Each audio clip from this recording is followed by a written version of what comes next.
War is expensive, both in human and financial costs. But how much money are we actually spending? Welcome to the Henry A. Wallace National Security Forum. I'm Sonali Kolhatkar.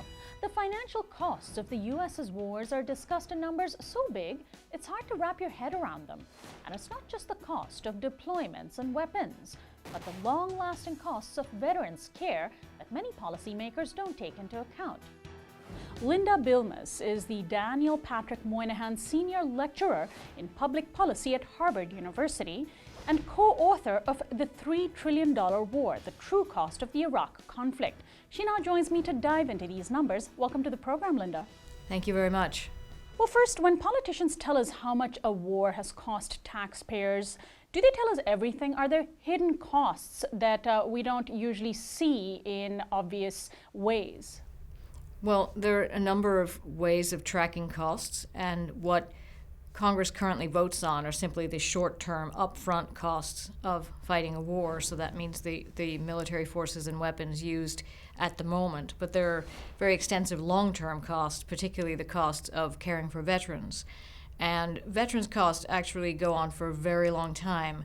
For example, the peak year for paying for World War I veterans' disability benefits was in 1969, and the peak year for paying for World War II veterans' disability benefits was in 1986, and the peak year for paying for Vietnam disability benefits, we haven't reached it yet. There's also the costs of not just physical care, but mental health care, particularly when we know soldiers are coming home with intense trauma and incidents of PTSD. What about the cost of mental health care?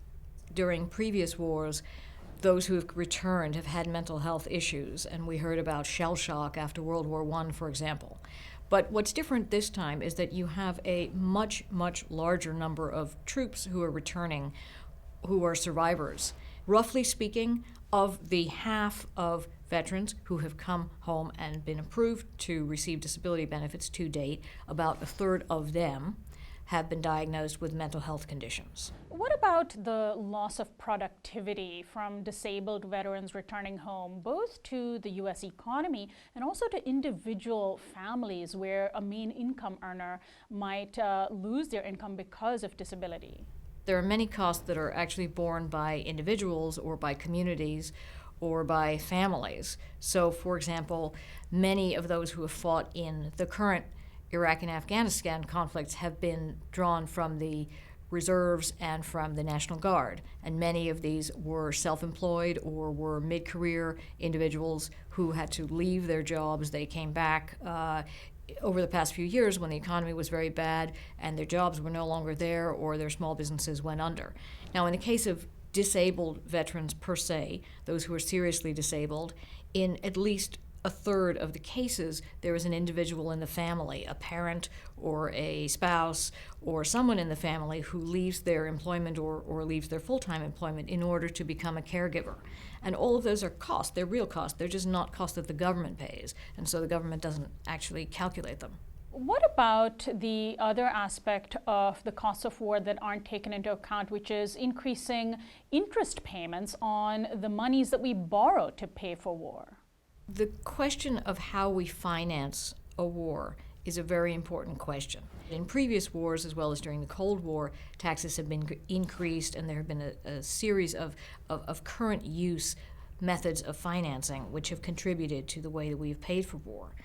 In this case, taxes were actually cut twice, in 2001 and 2003, very significantly at the same time that we invaded Afghanistan and then Iraq, and taxes have stayed low throughout the wars.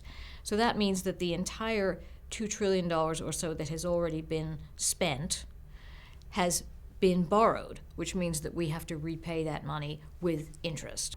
And this is unprecedented in the history of the United States. The only time that we have actually borrowed for the entire financing cost of a war was during the Revolutionary War, when the colonies borrowed from France. Now, aren't we just passing on the costs of our current wars to the future generation? Those of us who have not fought in the wars have not only not fought, but we also have not paid for these wars. So I haven't paid a penny of my taxes for these wars, and no one who is currently a taxpayer, has actually contributed to the wars. We have actually transferred the full cost of these wars in terms of what has already been paid as well as what is owed in the future to the next generation. So what is the difference then between the cost that we are told, say, the Iraq War might have cost us, versus the real cost when you do take into account all of these numbers?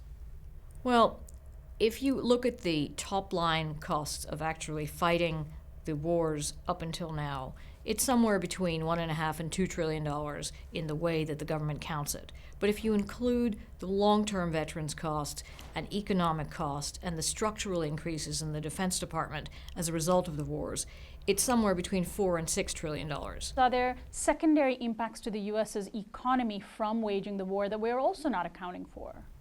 Well, there are several major long-term consequences, economic consequences of being engaged in a war. And in this case, one of the consequences of the invasion of Iraq in 2003 was that at the time, oil prices had been stable at about $25 a barrel for more than 20 years. And the invasion of Iraq was one of a number of factors that contributed to a very, very rapid rise within 3 years of the oil price, which peaked 4 years later at $140 a barrel. And that incredibly rapid rise in the price of oil was one of the factors that contributed to the Federal Reserve increasing liquidity in the economy, which of course was one of the factors that contributed to the housing crisis.